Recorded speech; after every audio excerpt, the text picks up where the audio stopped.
The Green Boys is they are a militant group working for the president. They have a very good relationship with the former president. We used to call them Green Boys. They are always in this APRC green things and stuff like. They were also part of the group working with these witchcraft doctors and some military personnel. But they were not dressed in military uniforms? No, they were not dressed in military uniforms, but they are always in green. So, but there are military officers also accompanying the witchcraft doctors. So the Green Boys along with military officials? Exactly. And the witch doctors from Guinea? Exactly. Tell us what they were doing. Yes, they will go to villages and will abduct, I cannot call it an arrest, they will abduct some old people, elderly people, women and men, take them to a car, and then will drive them to a compound called Baba Job's compound in Kololi. They will spend weeks there, claiming that they are trying to screen and witches and wizards. That's what they were saying. So, but we were never given access to enter the compound and then make investigations there. Do you know exactly where this compound, Baba Job's compound, was located? Yeah, we were told it's in Kololi, but not exactly where it was located. At the time, was Mr. Baba Job present, or did you see him during your investigations? No, Baba Job at the time was alive, but was in the prisons. Yes, I made investigations later. You told us that they were going to different villages, supposedly to abduct people and screen them to see if they were witches. Can you tell us some of the villages that they went to based on your own investigation? Exactly. They started at Jambor. Jambor is in Kombo, and one of the journalists, Abubakarr Saidykhan, went to Jambor to investigate what happened in Jambor. So I was opportune to go to Makumbaya, it's also in the Kombo, Gunjur Berending, where the Imam and the Alcalo were all arrested, were all abducted. They were all old people. When I went, I think the Alcalo, he's completely an old guy. When I spoke to him, he went to a stage of trying to, I don't know how to call it, to take out his trouser to tell me how these people treated him. He could not even use, I don't know how to say it, he's completely an old guy. I don't know whether he's alive now, but he could not even urinate. Then the doctors have to fix something to his stomach. I don't know, that's what he used to urinate. The man, I don't know whether now he's alive, but I can go up to his compound and then show anyone who is interested to follow the thing. He complained a lot, sitting at one place. So the Imam also, I went to his compound and then investigated what happened. He explained everything to me. All these articles are written and they are at, if you go to Fourier Archives, you will see my bylines with this article. I went to ESO also. When I went to ESO, the former chief of ESO, Alagi Tabora Mane, he is now late, was also abducted by these witchcraft doctors. And I went inside ESO and saw a teacher who was mercilessly beaten by the soldiers because they wanted to give him the hallucinogenic concoction and he refused. He was mercilessly beaten in front of his own family members and his wives. I saw another vocal and an outspoken old man who came up to Fourier newspaper to report this case by himself.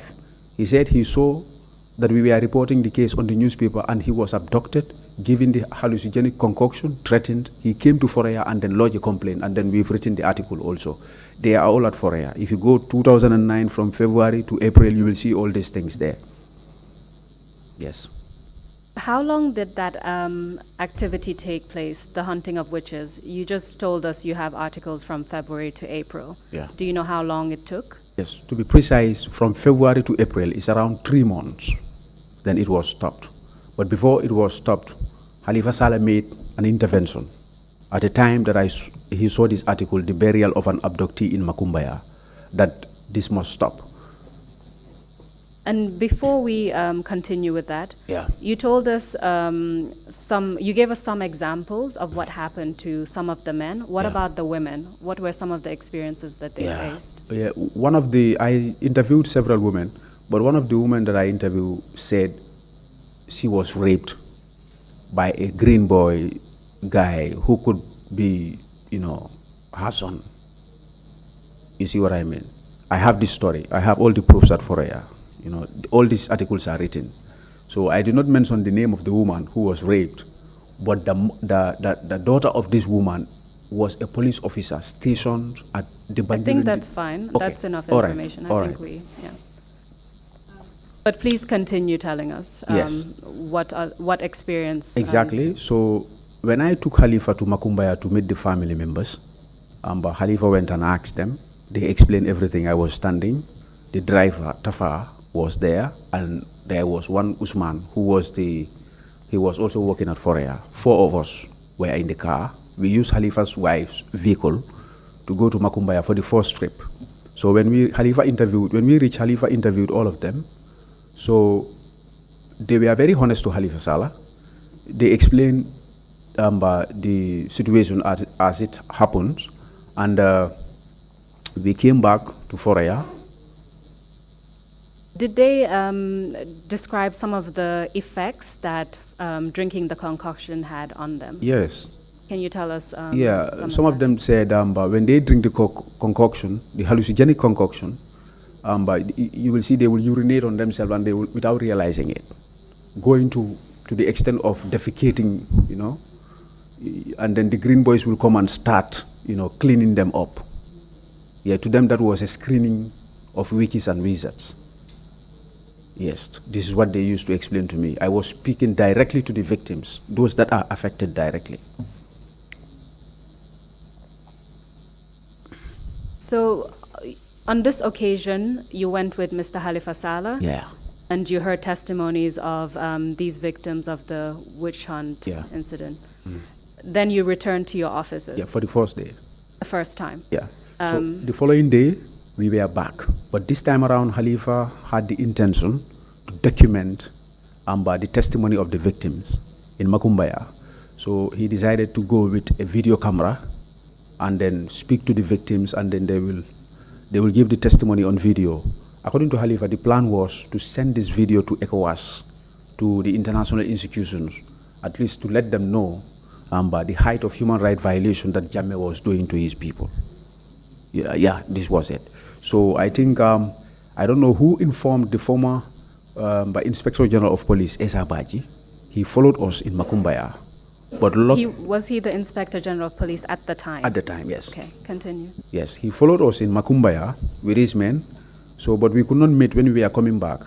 They were going and we were coming back. So I came to the office for a year and I started writing my articles. So I did not even know that Khalifa was out of the office, back to his house.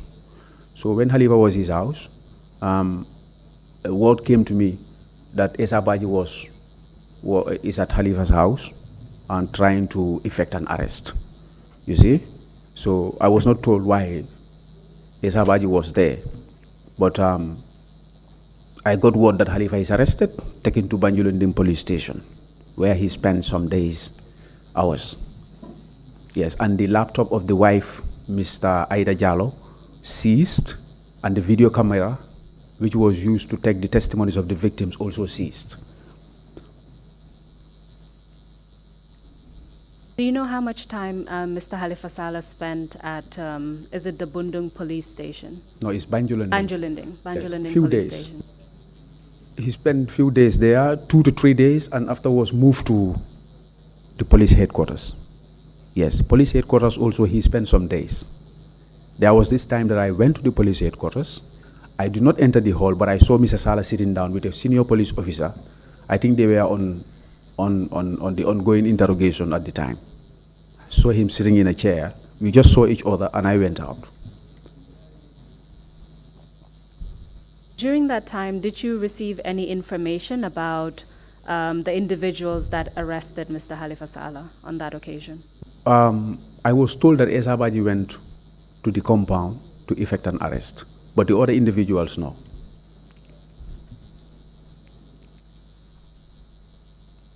And at that point, from what you've told us, it appears that Mr. Khalifa Saleh was arrested for trying to document human rights violations and abuses. Correct. Can you tell us how long he spent at the Banjul police station, or what happened to his case after? From the Banjul police station, there was preparation of charges to prosecute the matter. So, Makumbaya falls under the jurisdiction of Brikama, He was taken to become a magistrate court and he has his first appearance before the court. We were all there. He was refused bail.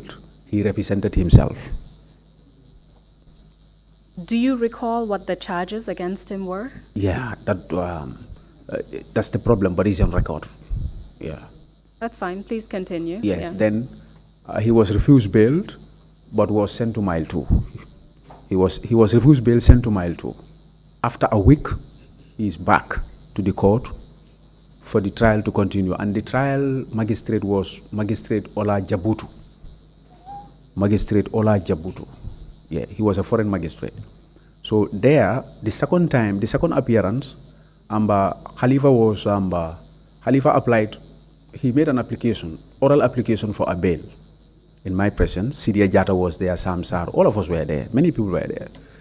So the trial magistrate accepted to give a bail. Technically, legally, they accept to give him a bail, but technically they were refusing him a bail. Because what do you mean by that? Yeah, what the trial magistrate said is that Khalifa will be granted bail, but this has to do with somebody who is a former Army Chief of Defense Staff.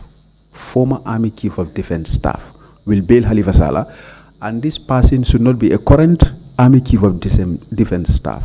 And at the time, Lantombon Tamba was the Army Chief of Defense Staff, and he was current.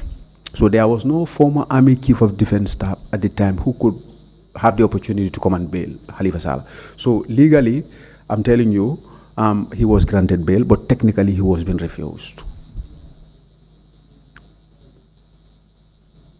So as a result of that onerous condition, he remained... Yes, he was back at Mile 2. At Mile 2. Yes, I saw people crying very well. People were crying seriously.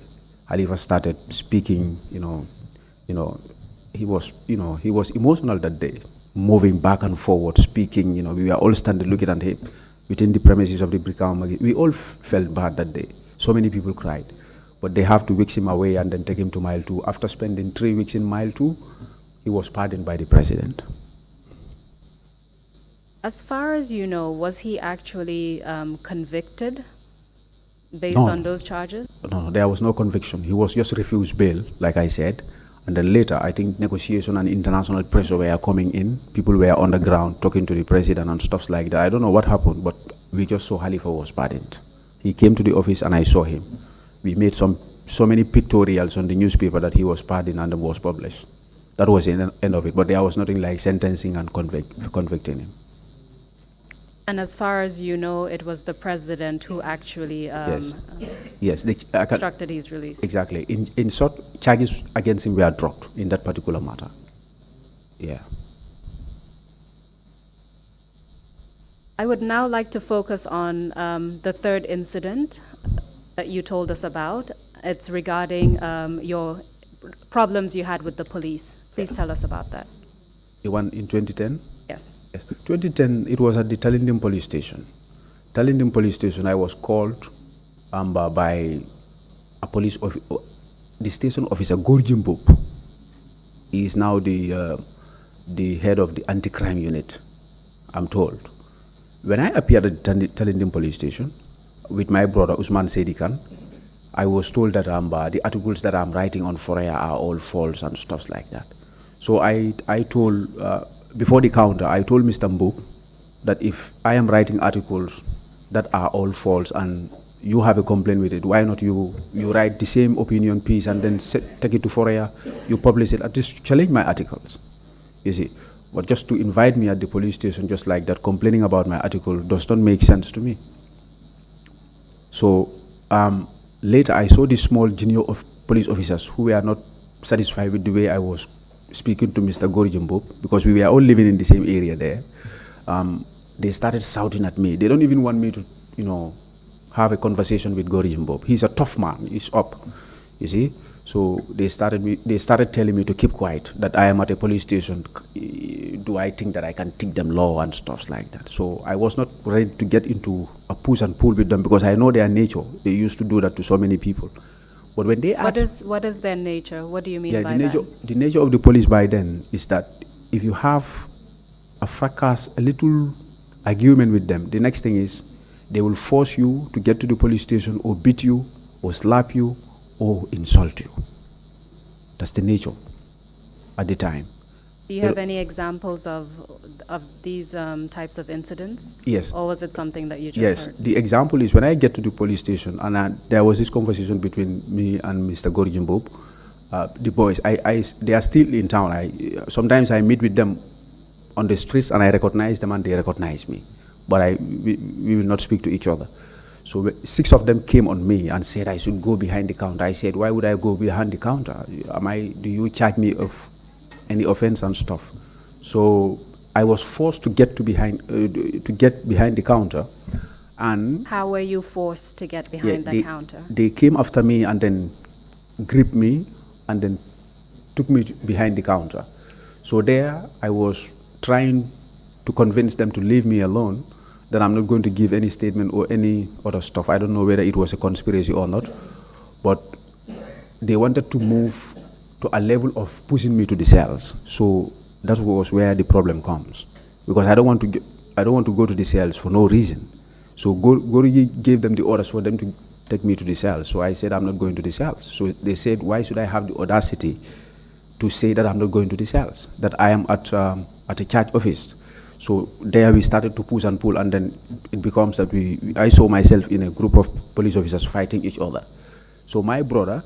What do you mean by we began to push and pull? Yeah, what exactly happened? Yeah, when the push and push was getting tough, we started hitting each other, because they hit me, they are 6 in number, and I was annoyed, and then I started hitting them back. Because what happened is, why should you hit me? What have I done that you should hit me? As a police officer, you are on uniform, you hit me. So you felt that you were defending yourself? Yeah, exactly. Is that what you're saying? Yes, because they are 6 in number. So my brother, junior brother, who was next to me, at least tougher than me, also came behind the counter and started defending. So we saw ourselves fighting. So it was you and your brother against brother. 6 police officers? Exactly, 2010. What happened next? Yeah, what happened after we were charged with willful damage of property? They said we damaged, I have some, charged with willful damage of property and grievous assault, I don't know, it's 2010. Assault, willful damage of property, and the matter was at the court, at Bundu Magistrate Court. Did they charge you for obstruction at all? Yes, they also charged me with obstruction whilst the police officers are on their duties. I could remember. While they were trying to... exactly, they call it obstruction. Please continue. Yes, from there, the matter went to Bundung, and the first magistrate that handled my case file was Surakata Danso. Yes, Surakata proceeded with the case at a time, and then it was transferred to Magistrate Christiana L. Leon. She was a woman, a young girl. She was the one who proceeded with us. A young lady? A young lady, yes. I'm sorry, yeah. She proceeded with us, very kind lady, up to the end of the case, and a date of a judgment was announced. Prosecution opened their case. They brought in all their witnesses. So I refused that all the charges against us were not true. I opened my defense with the help of Hassan Martin. Lawyer Hassan Martins was the one who defended me in the trial. And my brother also, Usman Saidykhan, opened his defense. So at the end of the trial, a date for the judgment was given, but up to date, the judgment was never delivered. I went to exile, 5 years, I'm back. That's how we leave the case. During that time that you were charged for a number of offenses, including obstructing a police officer, were you on bail during that time? Yes, I was given bail by Surakata Danso. So how much time did you spend in police custody before you were bailed? 4 days. And during those 4 days, did anything happen to you? Yes, Mr. Salah, Halifa Salah, sent in somebody they call Per Asin. He is now late, he died. Per Asin was sent by Mr. Salah to come and find out as to what is happening to me at the police station. Per came and investigated everything and then went back to Mr. Salah to report to him. So this Mr. Per Asin was one of the witnesses I used in court to testify in my favor. But now he is late. When you say to look at you, what was his role? Did you receive any kind of medical assistance or anything while you were at the police station? No, I did not receive any medical assistance. But when I was released from the police and I was given bail at the Bundu Magistrate Court, I went to Serekunda Hospital and then complained of pains and some of the bruises that I have out of blows and other stuff. So they gave me a medical examination on a paper. I presented this as an exhibit during the trial. So you told us that both sides, meaning prosecution and defense, were heard, yeah, and a date was set for judgment. Exactly. But your testimony is that judgment was never delivered. Exactly. Do you know why? I don't know why. But I was once told by this Christiana L. Leon that the Chief Justice at the time was interested in the case. That's Justice Agihim.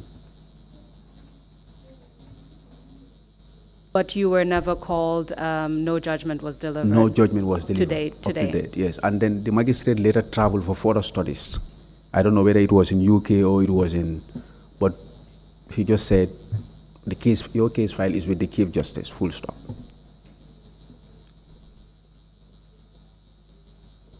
So I'd like to now move on to the fourth incident. Yes. And that was in 2012. Mm-hmm. Can you tell us about that? Yeah, on the 6th of September, 2012, on Thursday, around 4, there was this execution that occurred at the Mile 2 Central Prison. 9 death row inmates executed on August 23rd, 2012. Tabara Samba, Lamin Dabo, and so many people were part of that execution. But prior to this execution, the President of the Republic of the Gambia, Yahya Jammeh, came on television and then was heard at the top of his voices that he is going to execute 9 prisoners from the Mile 2 Central Prison, and if anybody doubts, he is going to drink alcohol and eat pork. He said it on television.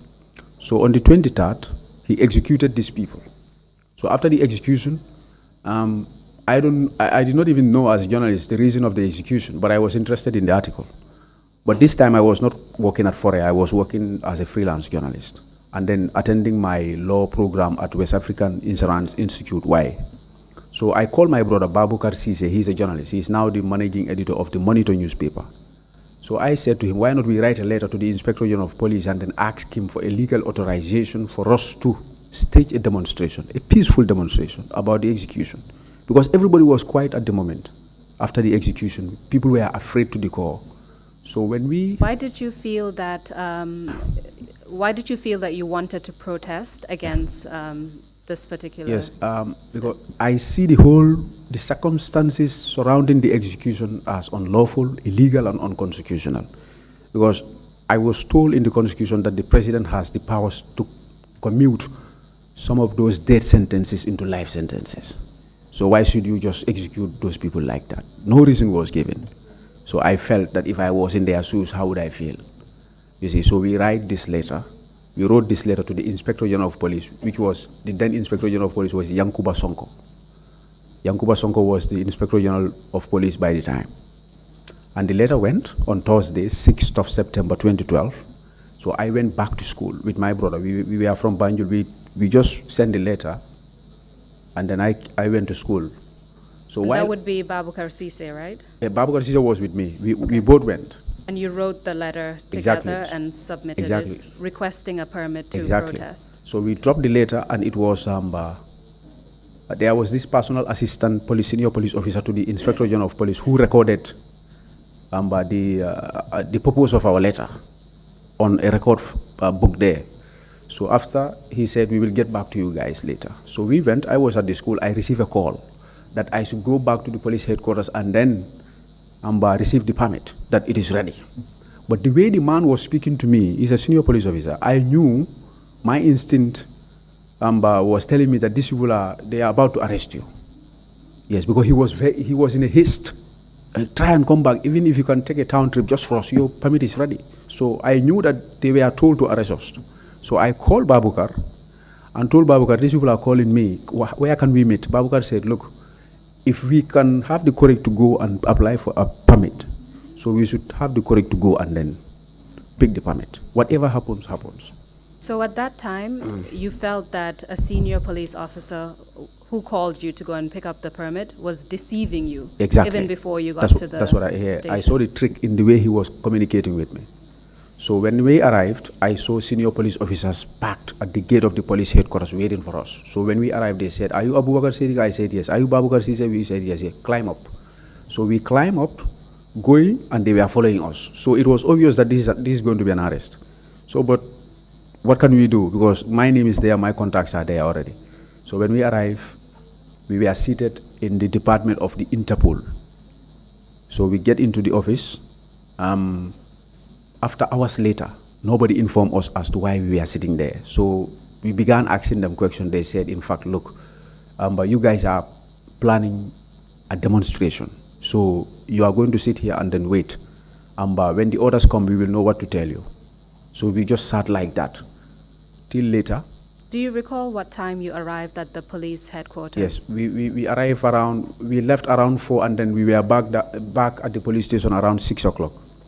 So from 6 o'clock, you were seated there in the Interpol division. You weren't told why you were there. Exactly. And then eventually you were told to wait for further information. Exactly. Do you recall how much time you spent before you received that additional information? Yeah, over 3 to 4 hours we were sitting. So this was already around 9, 10 Yeah, p.m.? after Maghrib and then Isha prayers. People started going home from Banjul. So that was the time that they said, no, you are going to spend the night here. Yes, so we were there till late night. Where were you, which office or which area were you told to wait? The Interpol department, they have an office there. So we were inside the office sitting down, talking to them. They wanted to get statements, we never gave statements. They did all kind of tricks, we never gave statements.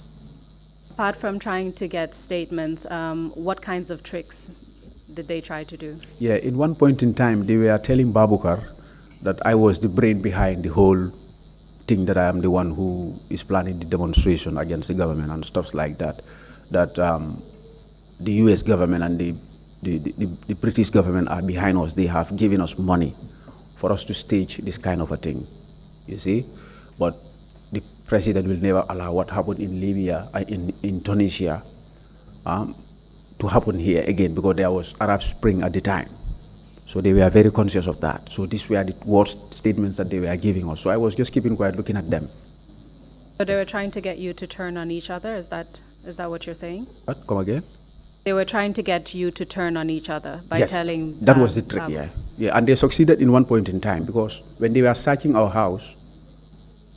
Okay. Let's take it step by step. Can I'm I sure come? we'll I want get to there. ease myself. Sure. Can we, Mr. Chairman, can we have a short break of a few minutes? Yes, please go ahead.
Yes. Mr. Saidykhan, Yeah. are you ready to proceed? Yes. Mr. Chairman, may we proceed? Um, Before the short break, you were just telling us about the attempts by the police to force you to make statements and the fact that they tried to use tricks in order to get you to turn on each other. That's your testimony so far. Please continue telling us what happened Yes. at Banjul Police Headquarters. Exactly. So the same night, there was this pickup that they brought, and I was brought to the pickup at Abubakarr Saidykhan. So we were taken to the Kotu police station that the same night. So they dropped me at the Kotu police station, and then Abubakarr proceeded to the Brusubi police station. So I spent the night at the Kotu police station, and Abubakarr spent the night at the Brusubi police station. Do you know why you were separated from each other? Perhaps, I believe they don't want us to have conversations during those times. Yes.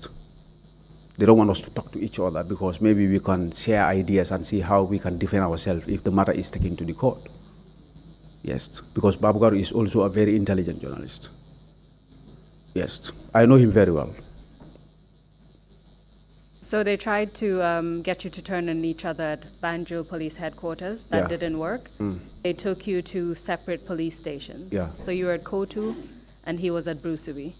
Can you tell us about your experience at the Kotu police station? Yes, when I was at Kotu police station, I was in a one-man cell. There was two police.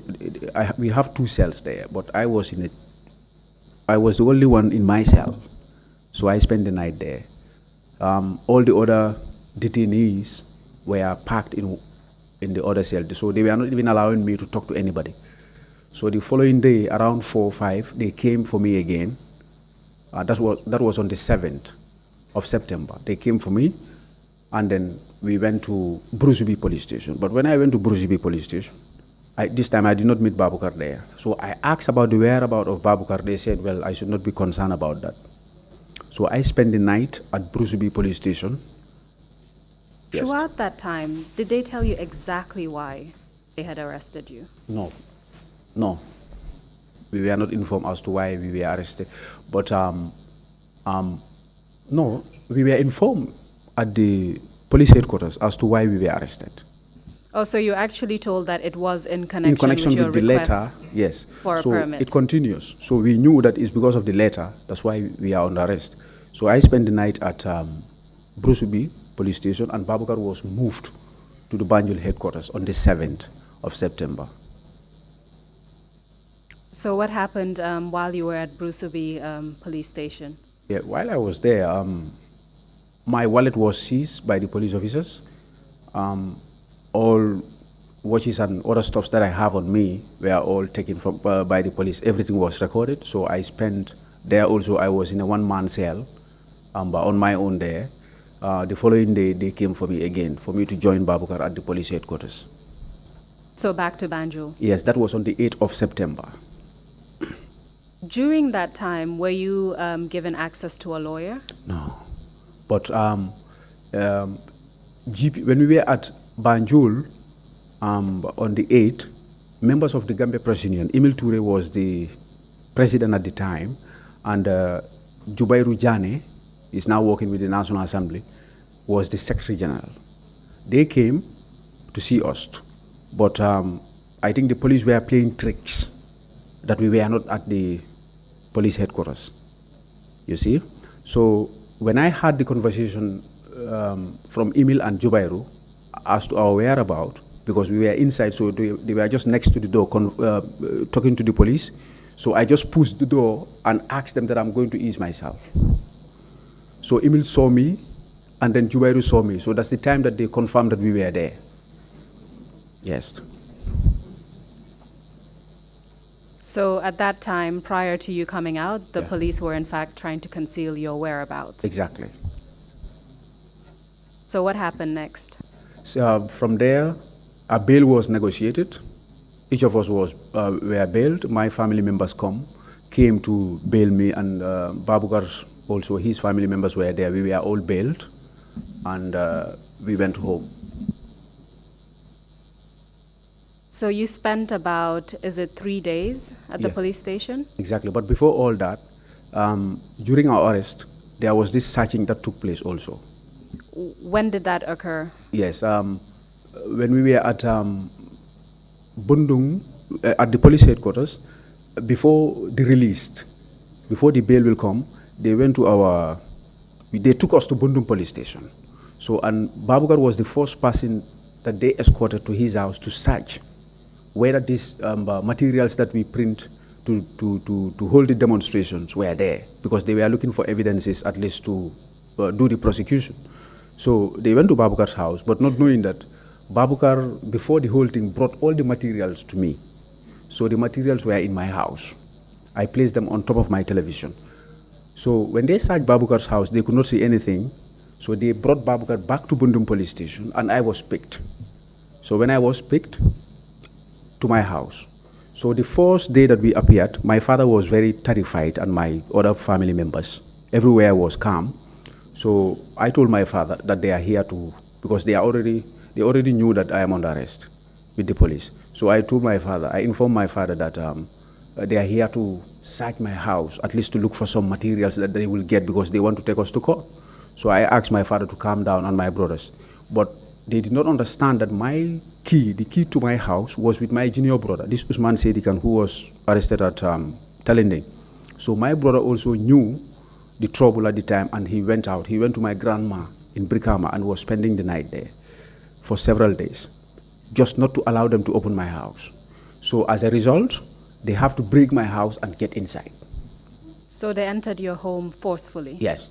There was no search warrant, and I was not even informed that they are going to search, but they just told me, let's go to your house. So we went to her house, and I saw my house. Somebody was picked up outside to come and break the house.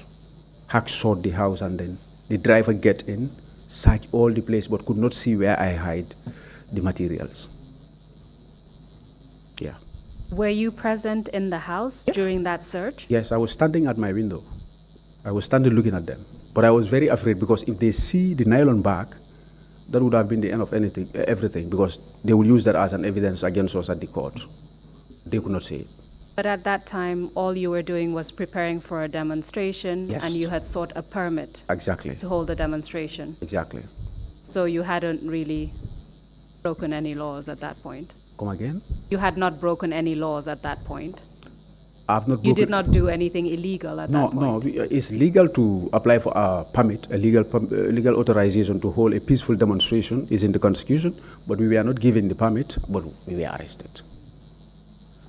Yes. Exercising your right to request the permit in order to protest. Exactly. After they conducted a search at your home, did they find anything? Did they find that nylon bag in the end? No. Yeah, no. So tell us what happened after that. So later, after all that, a bail was negotiated. So that was the time when Emil came and Jubairu Jane, and they were telling them that we were not there. So I pushed the door and said that I was going to. So they saw us, then we negotiated for a bail, and each of us was given a bail. So, but the matter could not proceed to the court. We were charged, but the matter could not proceed to the court because there was no evidence that they could hold. So what happened after that? Yes, after that, that was September. So in October, I think in my statement I talk about 3rd October something. I want to forget. Yes, Yes. It's 3rd October 2012. Yes, can you guide me with what I said there? Well, you talked about a meeting that you had. Exactly. Then the Justice Minister at the time was Lamin Jobate, and the Solicitor General at the time was Pahari Jame. So we were called, each of us was called on our phone that we should have a meeting with Pahari Jame and the Justice Minister Lamin Jobate. When you say each of us was called, it was you and Abubakarr. And Abubakarr. Yes. Tell us what happened at that meeting. So we went. It was a daytime. We all went to Banjo, to the meeting, and during the meeting, Lamin informed all of us that the president was not ready to do anything wrong to us. You see, that we were all young. We should all go and look for further education than to be involving ourselves into such type of things. You see, He said, Saidykhan, you are considered as a very stubborn journalist. That's what they are saying. But you should be careful. So there was this time that I wanted to talk to Pahari, and he was very angry. And Abubakarr told me, no, don't mind. Let's just have the meeting and then get away. So it was the Attorney General at the time, Mr. Lamin Jobate, Yes. who was giving you this advice. Exactly. And telling you that the president would not proceed on this occasion. Exactly. But you shouldn't involve yourself in such Exactly. matters. Yes. And you're better off going and pursuing your studies. Yes. Yes. What else happened at that meeting? Did anything else happen? Yes, that was the end of it. We were just advised as young people not to, because they have a prejudicial mind against us that someone somewhere is behind the whole thing. You see, they are not still so, but because of lack of getting evidences, that's why we were not prosecuted. We could have all been prosecuted. That was the plan. Who did they think was behind Yes. pushing you to do this? Exactly. They thought that these American organizations, civil rights organizations, are the ones sponsoring us to do these things. That's what they told us at the police headquarters. They accused the America and they accused the British government, and going to the stage of telling us, if you want to bring the situation that happened in Libya or in Tunisia, we will not allow it. So on the 25th, can I continue? So they were concerned about Exactly. having a similar Arab Spring, so to speak, Exactly. in the Gambia. Exactly. Please continue. Yes, then on the 25th of October 2012, on Wednesday, I was at the Gambia Press Union, sitting down, checking on my emails. So around 3 to 4, this email came into my inbox.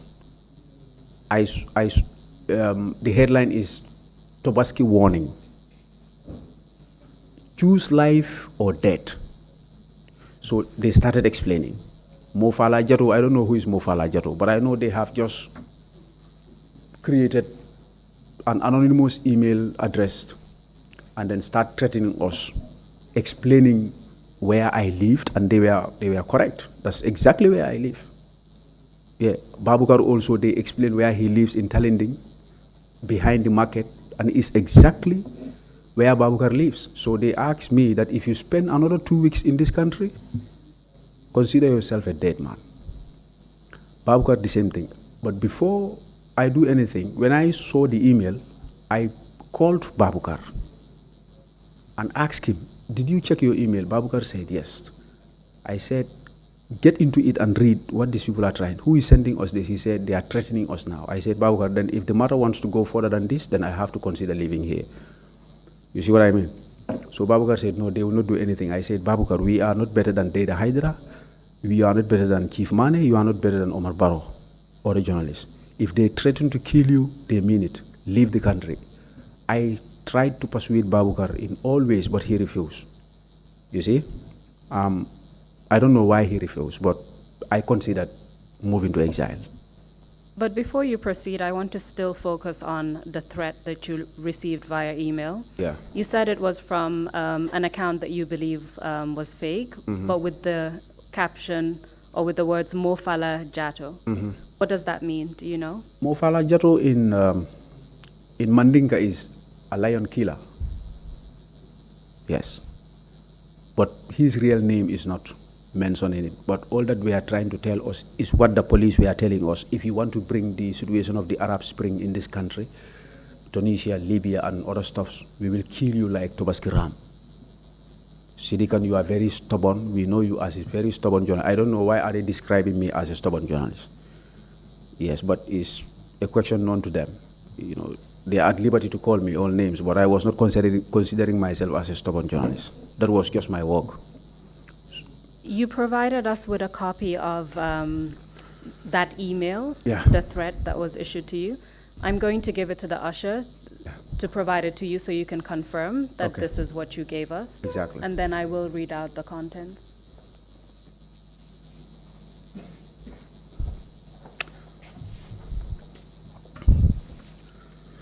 Yes, this is the death threat. Yeah.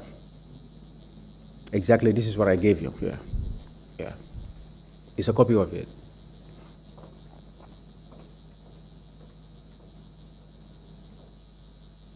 Mr. Chairman, with your permission, I will read the information on the death threat and then pass it around to the commissioners to take a look.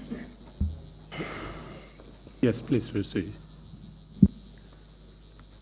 So, Mr. Saidykhan, just as you stated, it is from Mofala Jato at yahoo.com, and it was sent to you. Your email address is noted, and sent to a BCC as well. I assume that's Abubakarr.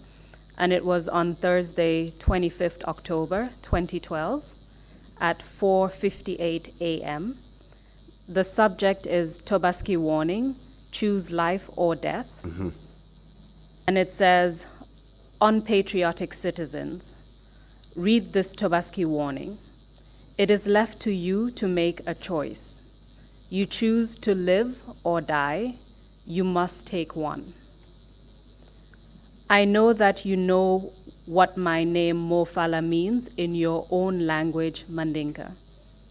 You are stubborn, effing guys, I didn't read that out, effing guys who want to destroy the image of the APRC government and our affectionate President Yahya Jammeh. You think that you can apply for permit to bring the Tunisian, Egypt, Algeria, Syria, and Libya situation here. I will come with my team of patriotic killers who will kill for the love of our country and our president. The police are not the best guys to deal with you. I have stepped in voluntarily to kill all of you, and if you deny this, just ignore my warning. I know that you are dealing with Gambian dissidents abroad, but you will not survive it at all.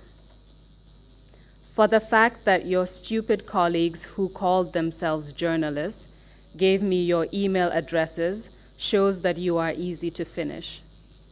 Cisse, I know your home in Talinding, near the small market, not far from Churchill's Town, and Saidykhan, you live at Ibo Town, near Pakijola. Mm-hmm. We will get all of you and slaughter you like Tobaski rams. We will come for you without any further information. We will F you to death soon. None of you will escape. From Mofala Jato and his team of patriotic killers. Is that what you received? Exactly, yeah. Tell us how you felt when you received this email, yes. This death threat. When I received this death threat, I could remember at the press union was in Fajara at the time. I spoke to Abubakarr Saidykhan. Abubakarr was with me in the hall when I was receiving the email. And Abubakarr also came to cross-check and told me this is not a joke, so we have to make a plan now. So we decided publishing it everywhere. So the international organizations also started to pick it and then start writing statements. I gave you some statements from Amnesty International and stuff, everybody attacking the government, asking me if I feel threatened to leave the country. Some are even telling me in my email that I should rush to Senegal and they will take care of me. In as much as I landed in Senegal, they will take care of me. Let me not just joke with it. So I was trying to convince my friend for us to leave. Because that was not a joke. But I don't know why Mr. Cisse refused to leave. He stayed and I was in exile for 5 years. Yeah, but to me, I was the only one they call stubborn journalist. So I was not taking it light because you cannot take it for granted. And I have seen examples where the late Daida Hydra was also warned before such things happen. So I was not taking it as an easy thing. So I decided to leave. When did you leave? When did you leave the country? Yes, I left in November after making some consultations. There were some journalists who were telling me there is no need for me to go because this is it's just a threat. They just want to threaten you. I seek advice from my father, and my father told me that those that are killed by the regime, you are not better than them. So if you can get yourself into Senegal, do. My father told me this. So I went to my grandma in Brikama. I told my grandma, and my grandma repeated the same thing. She is still living. So from there, I packed my things. My brother, who is currently in Switzerland, I gave my bag, my traveling bag to him to travel to Chuckystown and drop my bag in a shop. So my brother dropped my bag there, and I came, I picked my bag, I went to Barra Street. That was on the 16th of November, on Friday. I left the country on Friday and landed in Senegal on Saturday. Yoff Tongoor, just next to the Leopold Sédar Senghor International Airport. That's where I was living for 1 year.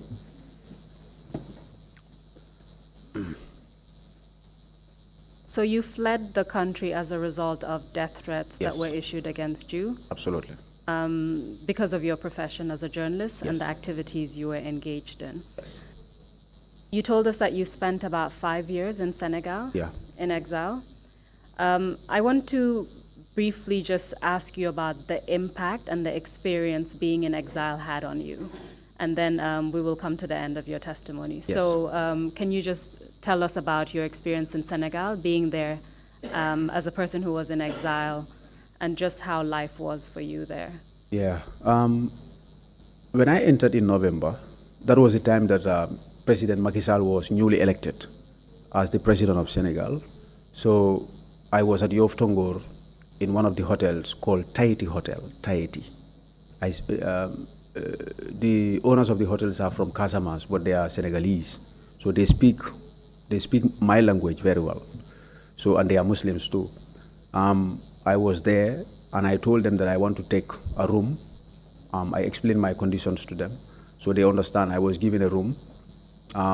I started writing to the international organizations, Freedom House, Amnesty International, CPJ, and lots of, and even Media Foundation for journalists in Ghana. So they all knew that I was in Senegal, and they started to give me a helping hand. So I spent 1 year in that hotel, and everything was taken care of by this organization. So later part, I had a discussion with the director of Article 19, that's Fatou Diagne Senghor, and she advised me to take a separate room because a hotel is too expensive. So there I moved, from 1 year I moved out of the hotel and I was living around Nyari Tali. But before living in Nyari Tali, I used to have some time in Point O. Point O is where the former president of Senegal, Abdoulaye Wade, is living. You see, so RADO is there. There is this Senegalese human rights organization, that is RADO. That's where I used to spend most of my times. Yes. And what did it feel like being in exile in Senegal, away from your family members who were still here in Gambia? It's absolutely bad, because sometimes I had to buy 10,000 CFA credit to call my family and then speak to them and know what is their condition at the time. It was very expensive.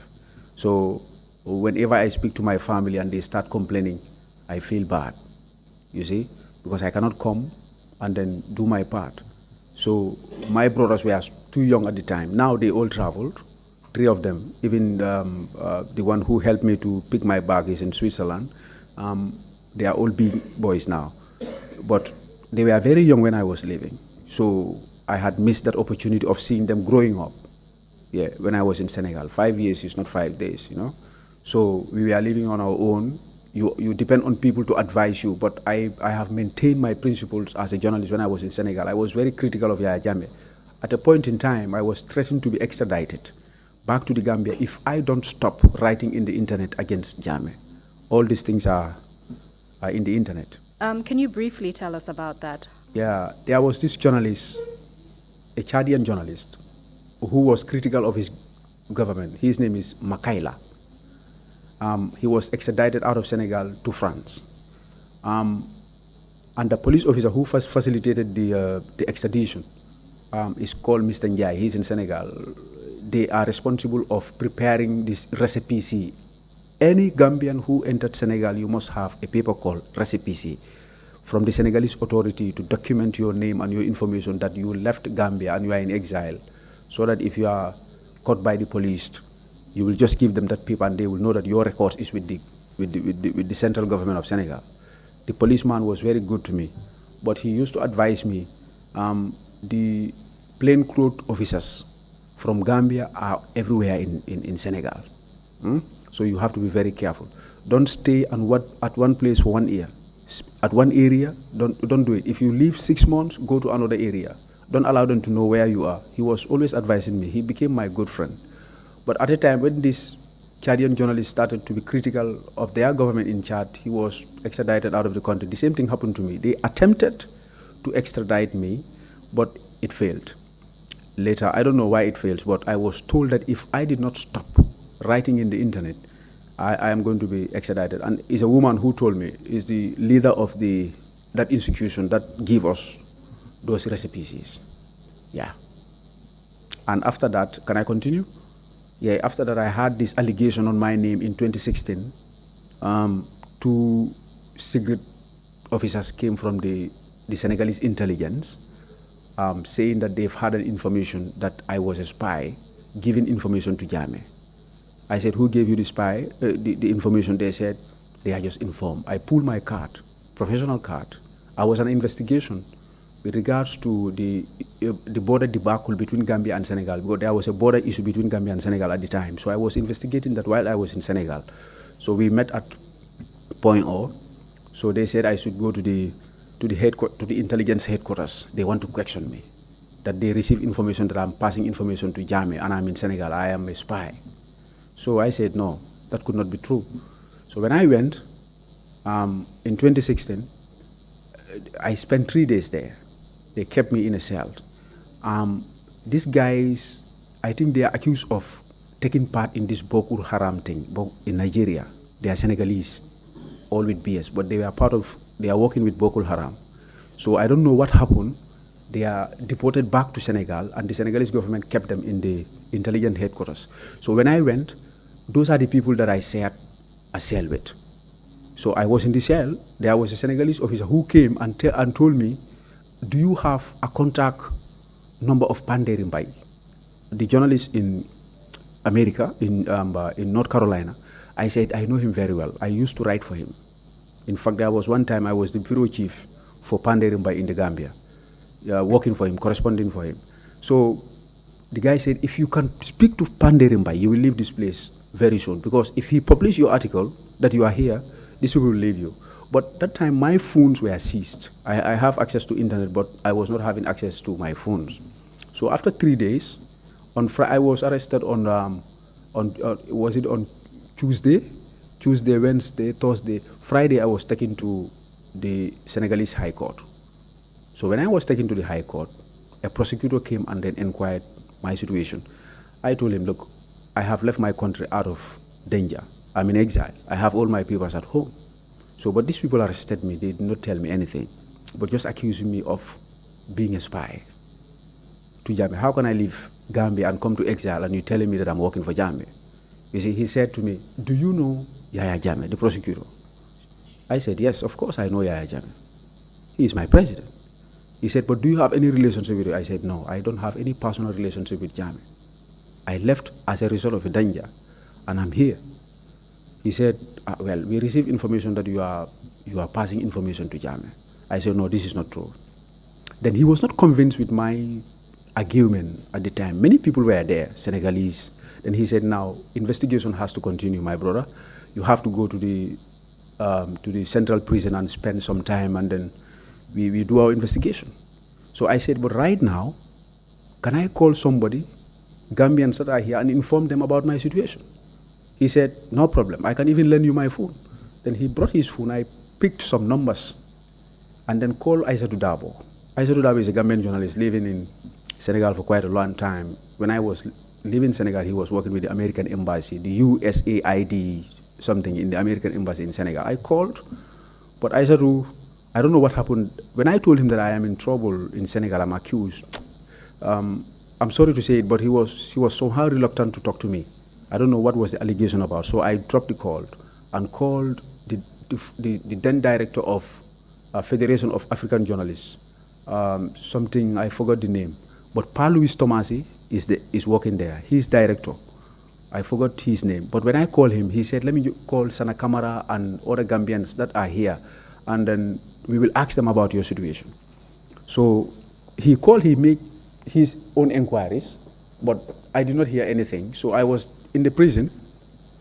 I just took it like that. I was in the prison for some time. I have not seen anybody who came there to inquire about my situation in the prison. So because I can speak good Wolof, so I was having a good relationship with some of the officers and the the inmates there.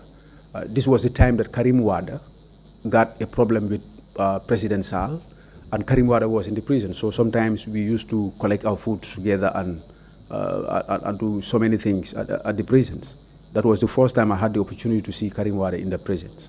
So I spent 1 month, 7 days, after making huge complaints, writing letters upon letters to the prison authority that I cannot just stay here and then I'm not giving information about why I am here. The allegation on my name should have been investigated and I should have been told.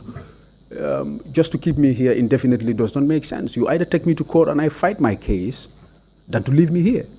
So when I disturb them with complaints, there is this social welfare officer who is in the prison. He is very compassionate. I forgot the name now, but I have him.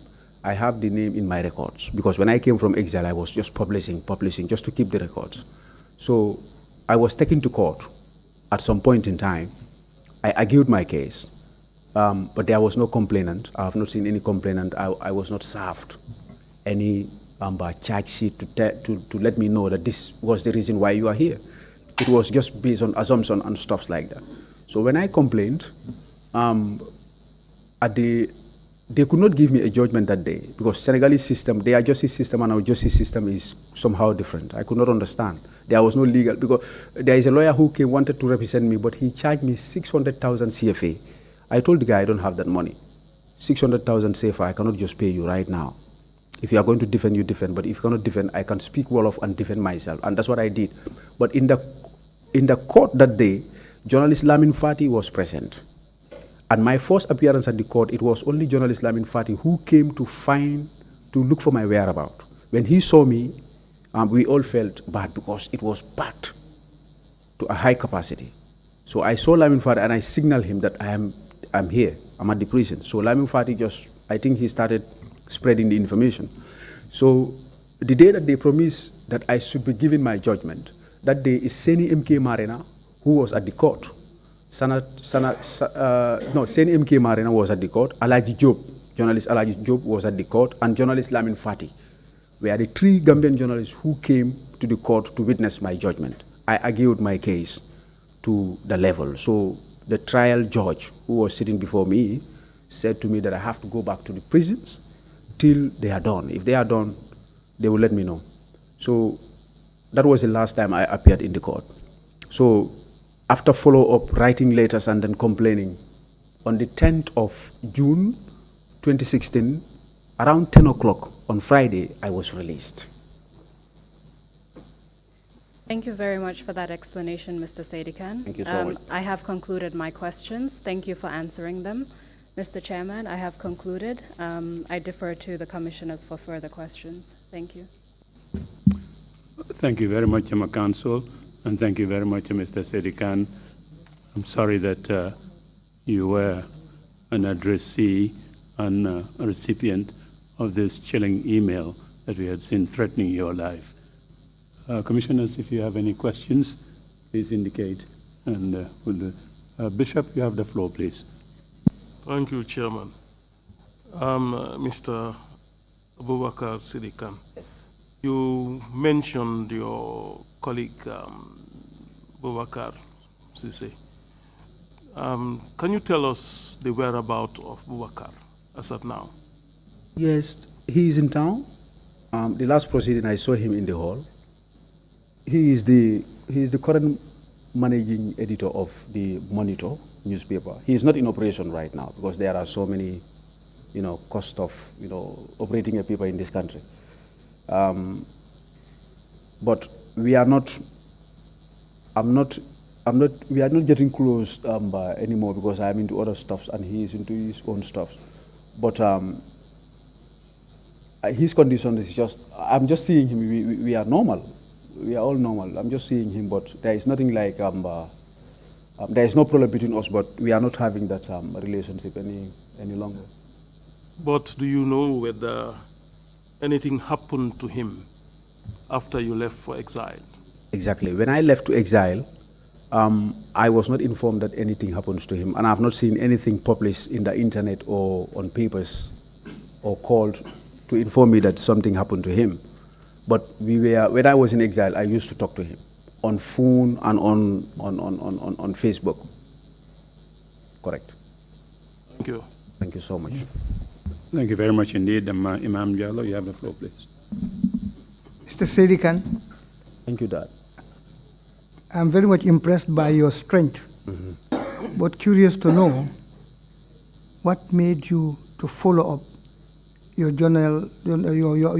your activity in journalism rather than pursuing your program in law. My program Can you in? please explain? My program in? In law, in the law program. Exactly. Yeah. When I started this program in law at West African Insurance Institute, we've gone through a first semester, 6 months. It was a diploma in law. So the second semester coincided with the execution. So we've written the letter to the Inspector General of Police, and then the arrest came. When the arrest came, the threat of death came. So I decided to abandon the law and then go.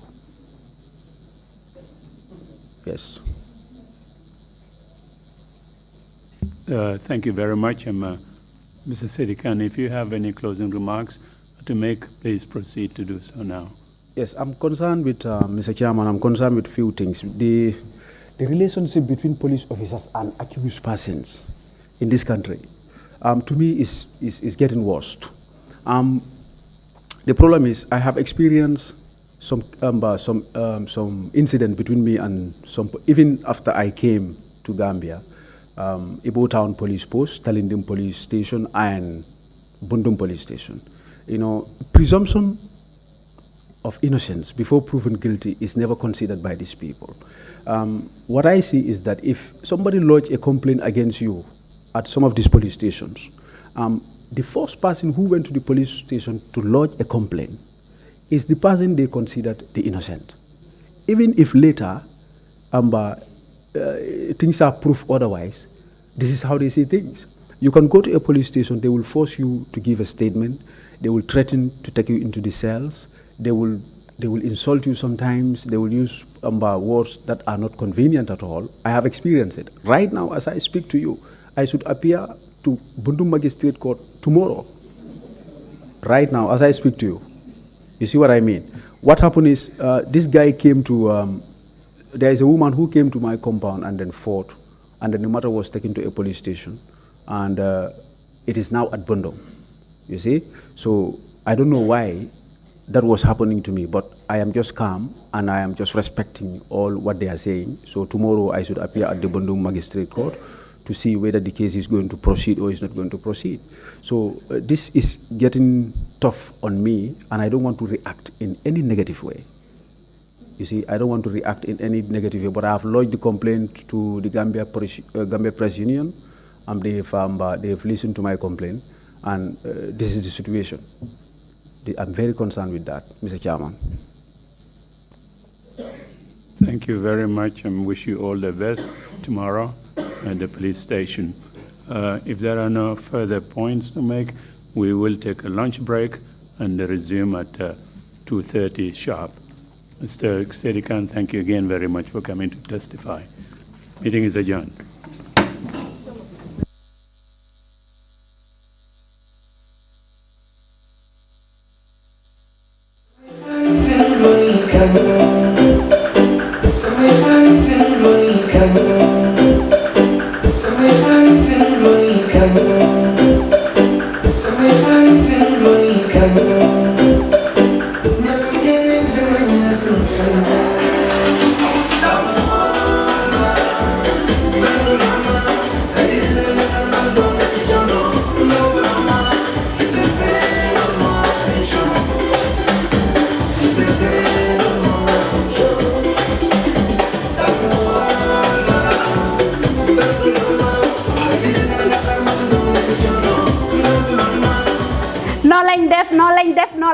ñoo ñëw ak yéen rek Skincare Plus nara jàkkaarloo ak yéen waxtaan ak yéen tuuti rek si suñu tube suñu baax emuñ rek ci ay diw waaye comme ni ngeen ko xamee rek dañoo yëngu ci ay tube te yënguwuñ nag si just any tube suñ tube bu nekk 5-star jas na la 5-star jas na mooy jas na bi gën a pire moom la ñoo tube palmaan bi gën a foor moom la ñoo liggéeyee buñ demee Bamako ñun duñ dem ci marché bi rek buub indi déedéet dañ leen a jox suñu specs ne leen nii lañ ko buggee nay lañ ko buggee fóot bi nangami fóot lañ bugga pour mu mun a set waaw cuubi skin care déedéet doo ko sol mu di la taxa all over the place ci gàttal ñun rek si cuub dara du doy day des not only dañoo cuub bot bu la neexee ñu cuubal la ba pare nag ñawal la ñaw fi mu gën a setee nag rek la ñoo fulee ñetti ñawkat lañ am nañ ñawkati simple nga xam ne xoppati rek mbaa def sa taille basse def sa dagit def sa roba amul benn dawme am nañ koo xam ne moo ñoo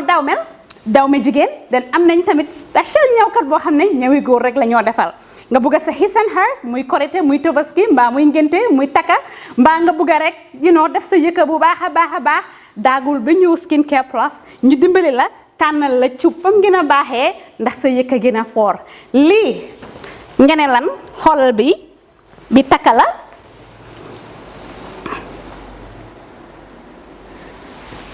Skin Care fii la fu léegi yéen tey we're not all about skin we are skin care and the plus does come in so many different ways.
Cubantu wuñ de dañ cuub bam saf-saf